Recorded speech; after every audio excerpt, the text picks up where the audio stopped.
there, and welcome to the Animag podcast.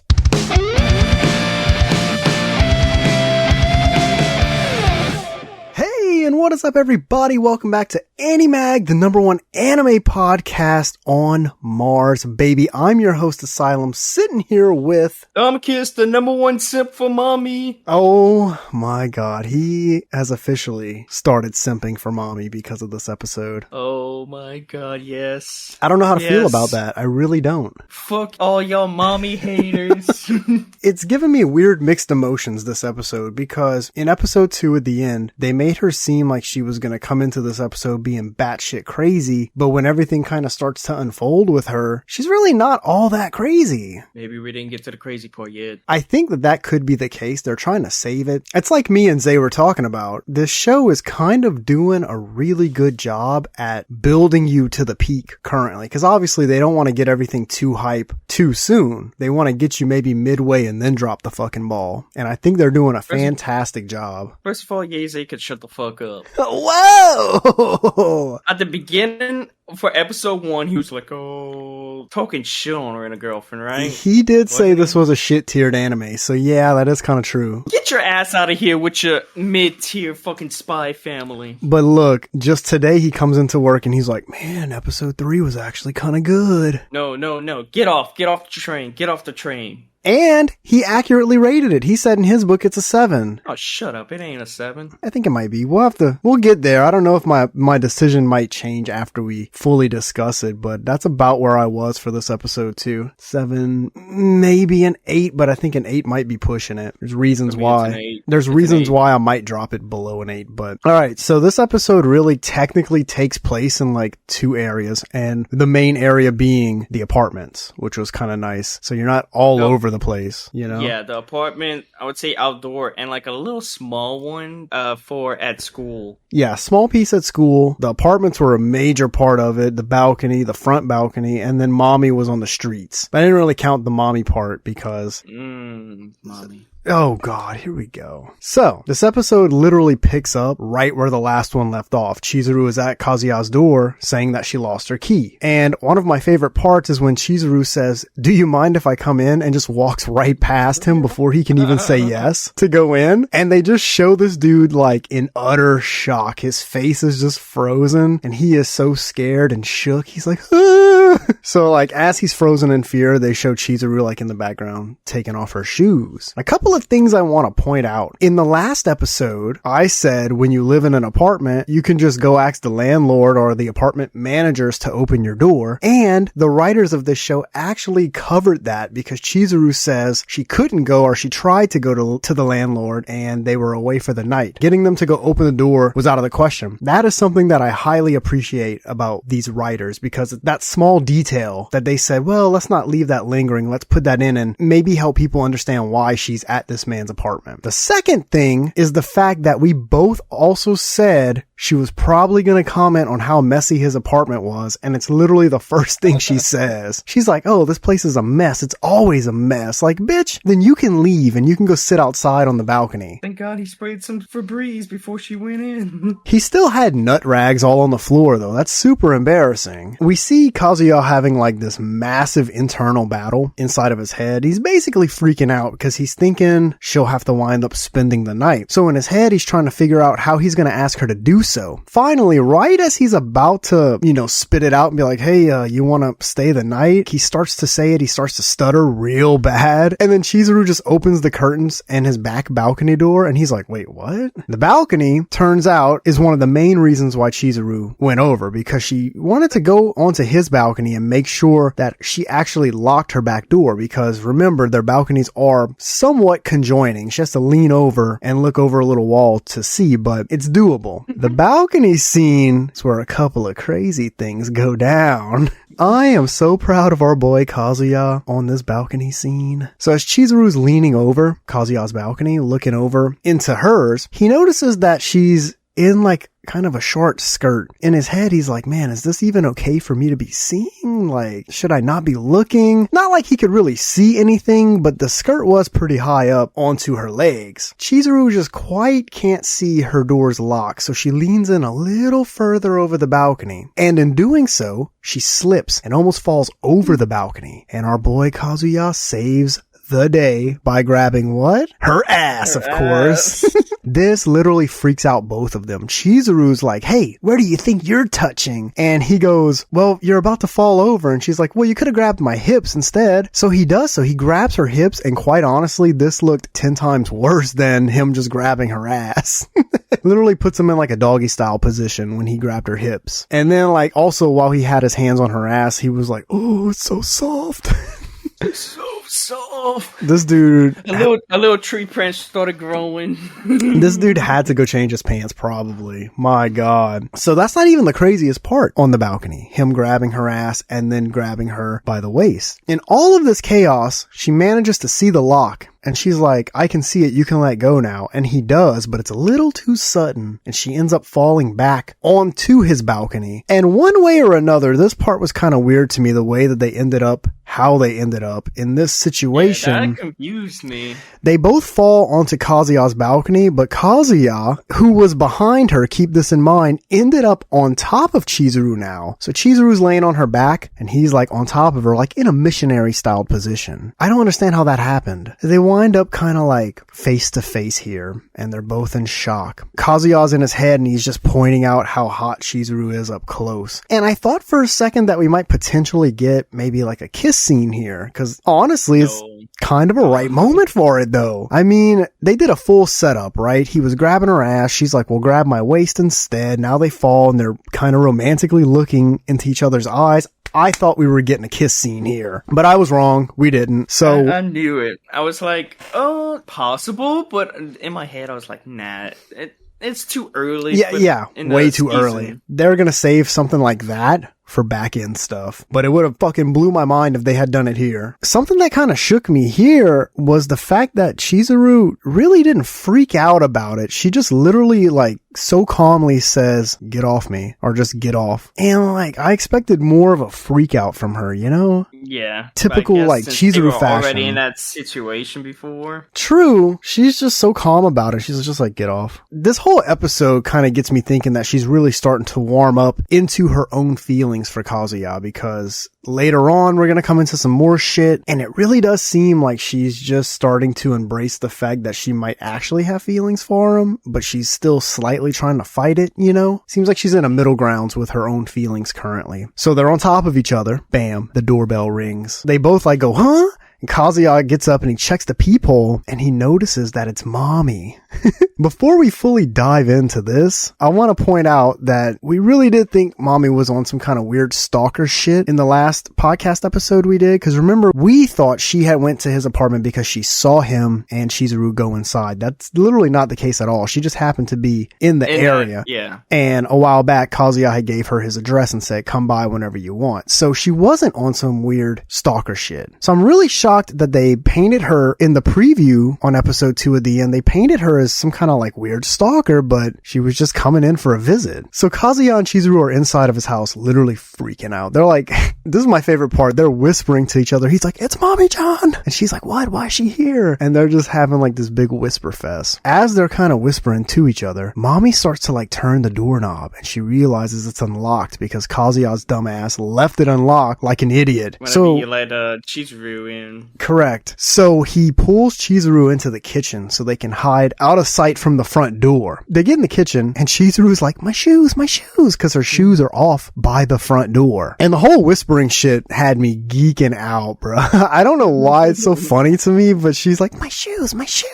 And then boom, the door opens. Mommy's just kind of standing there, like the door's wide open. She's in the door frame, and she's like, Kazuya, are you home? All the while, him and Chizuru are literally sitting probably inches away in the kitchen. This part had my anxiety fucking sky high, bro. Like, my heart was beating fast for them. And after a little bit of time, Mommy realizes like Kazuya's probably not home. He didn't answer anything. So she leaves, closes the door and leaves. Kazuya falls over in relief in the kitchen. And Chizuru's like, all right, then I'm gonna just go. So right here, she seemed a little upset that mommy actually showed up to Kazuya's house. She kind of seemed agitated by this. If Kazuya ever invited mommy. She's kind of just assuming that he already had plans with mommy for that night. Because, I mean, Chizuru did show up unannounced, really and truly. As Chizuru's getting ready to leave, Kazuya points out that she can't leave because mommy might still be in the area. Remember, like, mommy said, this was pointed out, I think, in maybe the first or second episode in season 2 so far, that mommy told Chizuru she didn't want her and Kazuya to be involved anymore. You know, now they have to wait in the apartment, wait for mommy to clear the area. The scene cuts from the apartments to mommy now. She's walking away. She's thinking about where Kazuya could be. And then, in natural, crazy mommy fashion, she remembers that she saw a purse on the floor of Kazuya's apartment. This was kind of weird to me. She didn't really look mad over this. She just got like crazy eyes. Her eyes turned black and they were kind of like glossed over as she stared in the directions of the apartments.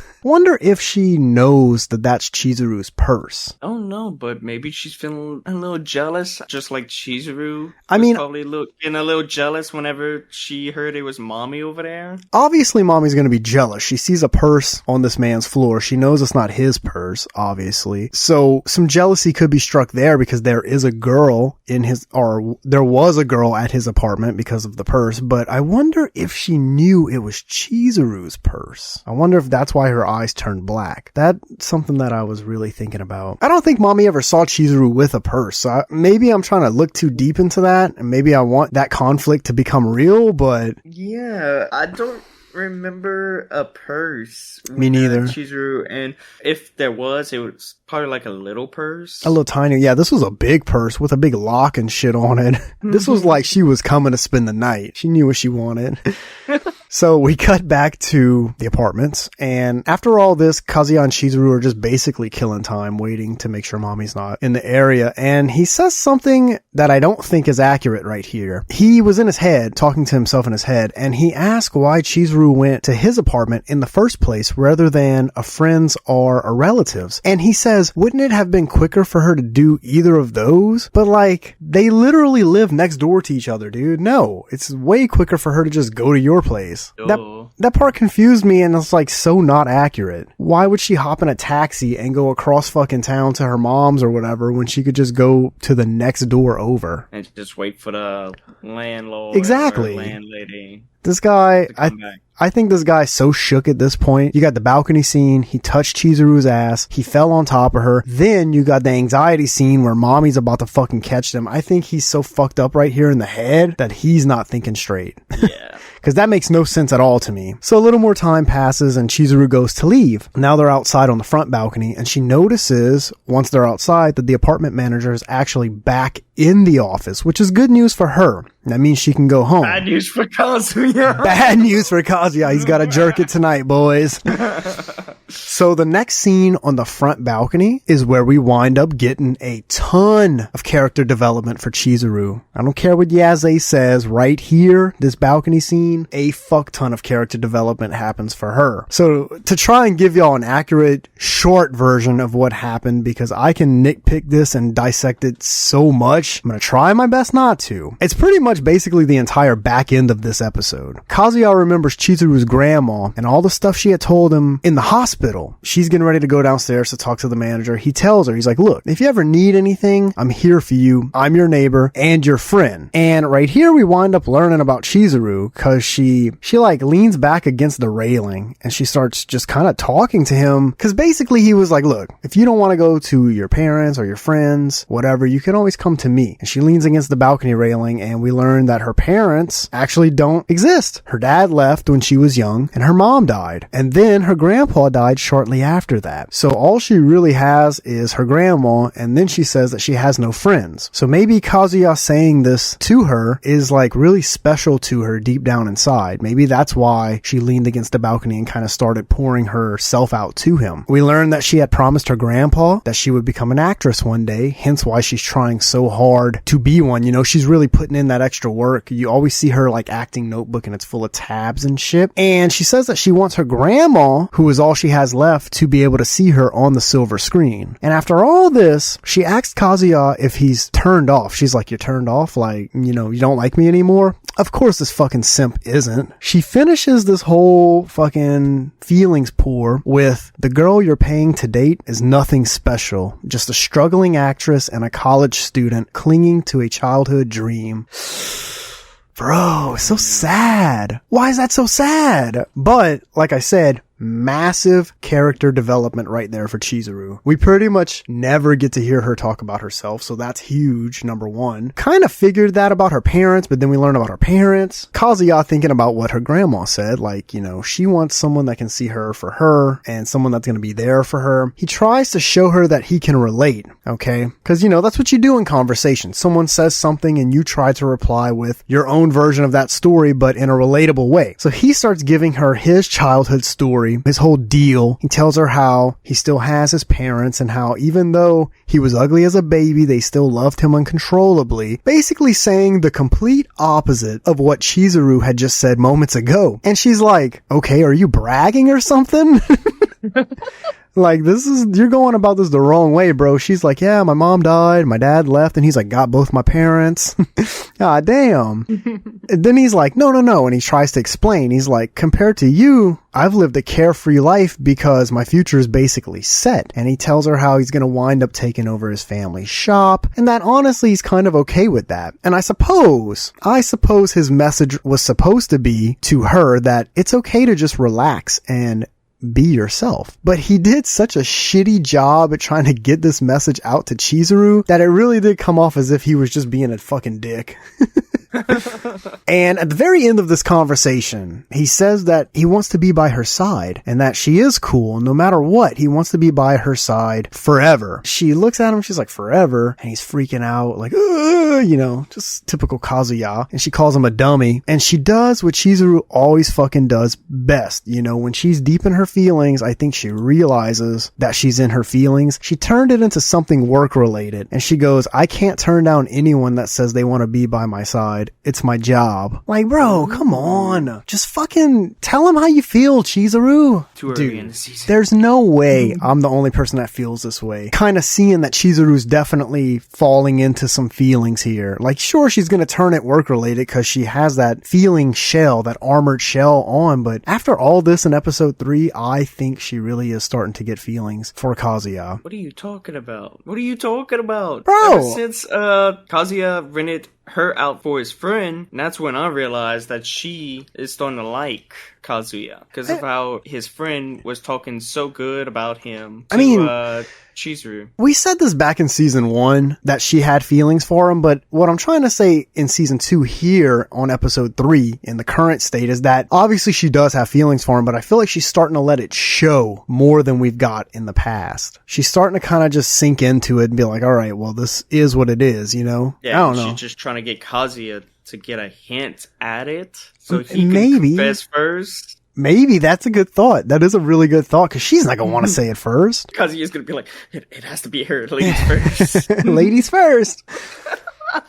So at the end of this balcony scene, they kind of make it seem like Kazuya and Chizuru didn't speak for a while because he's like, as she walked down those stairs that night, the image of the back of her body was burned into my brain. To me, it's like maybe this was just on the weekend that this happened because then it shows them at school. It's like, so did they go a while without talking or was this just over the weekend? I'm thinking it was just over the weekend and he's just being overly dramatic. Or maybe Sunday? I'm thinking this might have happened on like a Friday night, the balcony scene. And then they didn't talk for the rest of the weekend, and then they just see each other Monday at school. I don't know. That part for me was a little confusing, the time frame of this. But anyways, when they see each other at school in the next scene, they're kind of like walking towards each other, and he notices her, God, right away. And she does also notice him because they apparently both stop in the middle of the hall and just kind of like stare at each other all weirdly. And she's holding onto a book like with her arms crossed, you know, like clenching it. And she ends up looking at him and opening one of her hands to kind of give him like a low-key hello, and this dude fucking comes his pants over it. He starts fucking dancing down the hallway like, woo!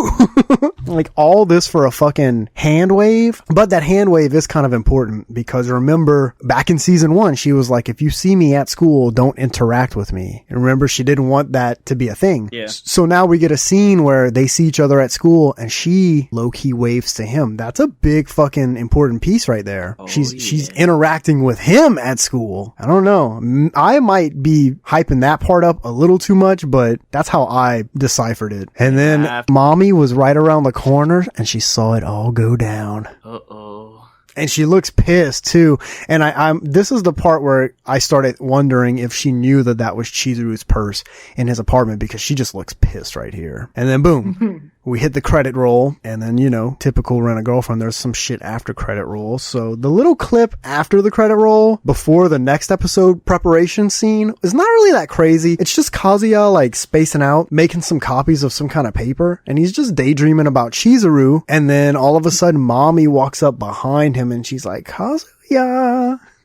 you have a minute? Yeah.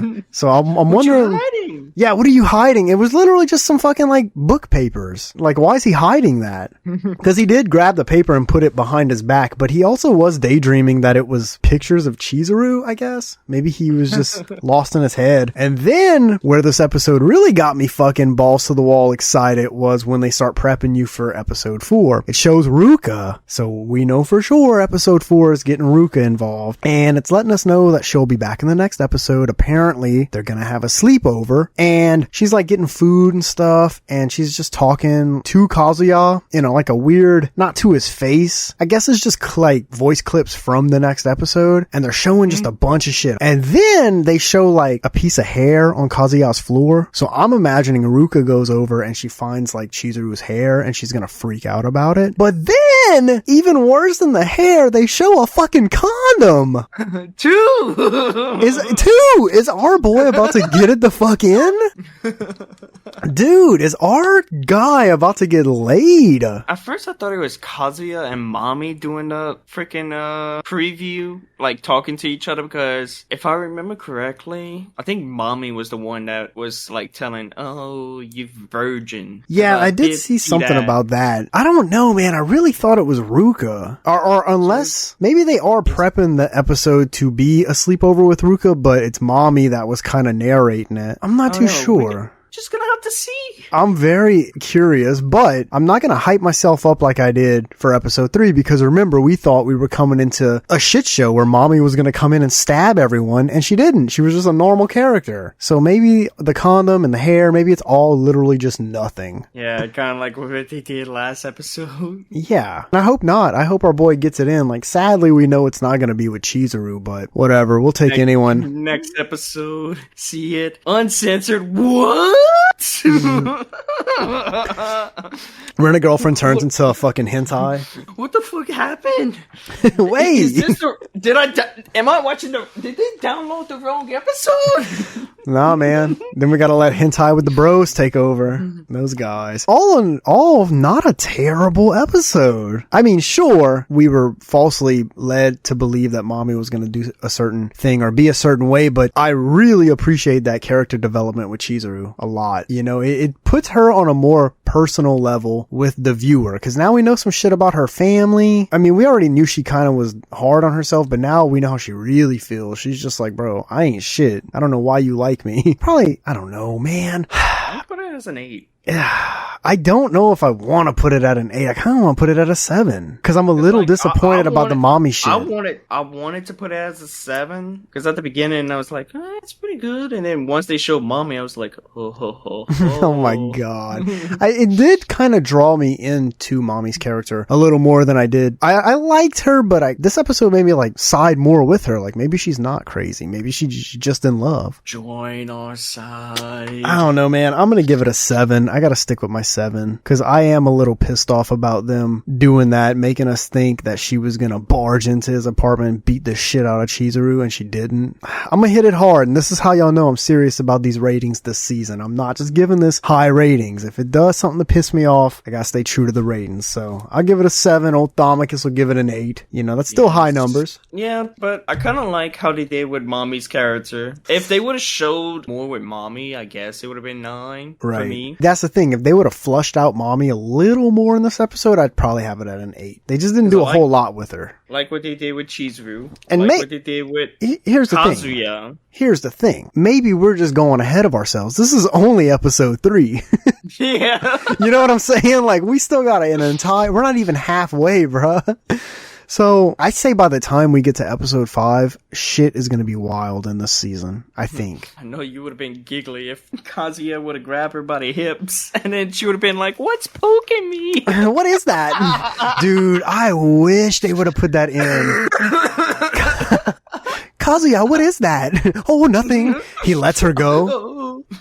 Oh, nothing. He's whipping his cock out. He's whipping his cock out. Where's Charlie when you need him? That's how they should have did the balcony scene. That happens when she's like, well, instead of grabbing my ass, you grab my waist. And he grabs her waist. Then she's like, oh, Kazuya, what's that poking me? He's like, oh, nothing. Let's go of her. He falls on his back and then she slips and falls on top of him. She should have been on top of him in that scene. No. Not the other way around. Whenever he grabbed the waist, she would say, something's poking me. You just see Moist Critical at the bottom being like, oh, he's whipping his cock out.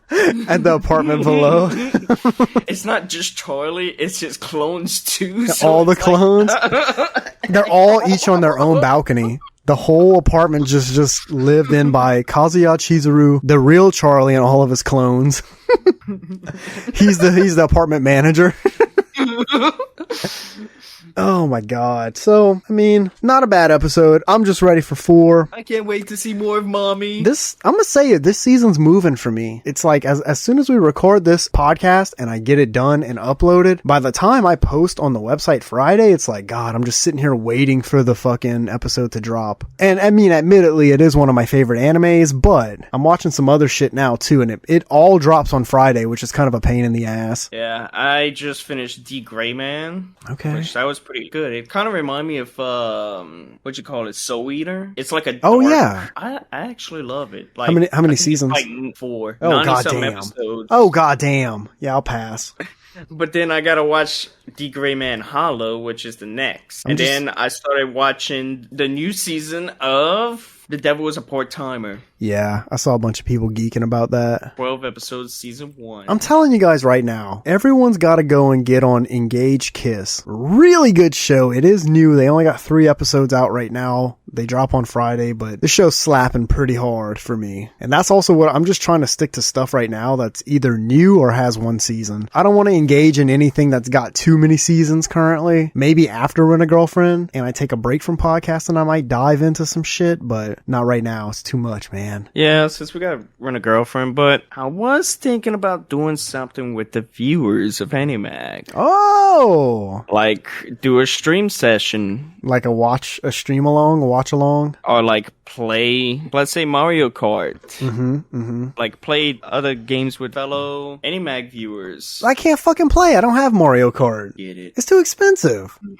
Frick, we're out here. We gotta keep the lights on in the Animag offices. I can't just go get Mario Kart.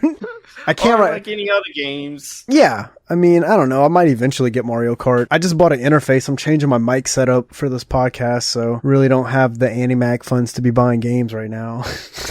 Unless you guys want to donate, we'll take donations. We'll take you going to altisubs.com and using code Animag at checkout for 10% off all your purchases. We'll take that too. I mean, anything helps.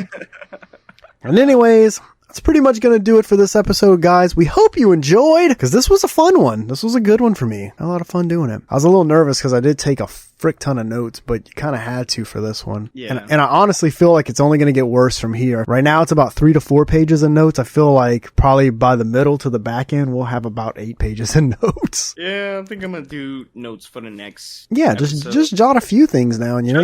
Just the main important things. My shit's not necessarily notes per se. It's more of like a show outline, so that way I can walk us through it, but I do jot down a few things in parentheses so I can make my comments about it here and there. But we hope you guys enjoyed. We'll see you in the next one, and until then, so long, everybody. Sayonara. Thank you for listening. Be sure to visit our website at www.animag.org. See you next time.